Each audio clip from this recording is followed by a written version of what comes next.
तो अगर आप चाहते हैं पार्लर के महंगे फेशियल वाला ग्लो घर पर ही बड़ी ही आसानी से मिले, पैसे और समय भी बचे, तो एक बार ये फेशियल करके जरूर ट्राई करिएगा। तो करना क्या है, उबलते हुए चावल के पानी को निकालना है, 3 कटोरी में डालने। एक ही बार में हम तीनों स्टेप तैयार करेंगे। पहले वाले में 1 चम्मच बेसन, आधा चम्मच कॉफी पाउडर और आधा चम्मच हनी। दूसरे वाले में 1 चम्मच aloe vera gel, 1 vitamin E capsule. Dry skin है तो आधा चम्मच ग्लिसरीन भी मिला लीजिए दूसरे वाले में। तीसरे वाले में 1 चम्मच मुल्तानी मिट्टी, 1 चम्मच दही, पिंच ऑफ कस्तूरी हल्दी। अब तीनों को मिलाकर रख लें और शुरू करें अपना फेशियल। तो पहला वाला उठाएं जिसमें आपने बेसन मिलाया है, अच्छे से पूरे स्किन पे अपने फेस पर मसाज करिए 5 मिनट तक हल्के हाथों से।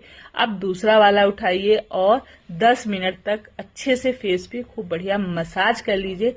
उसके बाद आपको उठाना है तीसरा वाला, ये है आपका फेस पैक। इसे लगाकर 10 से 15 मिनट तक के लिए छोड़ें, फिर फेस को क्लीन करें और देखेंगे आप बढ़िया सा ग्लो आ गया।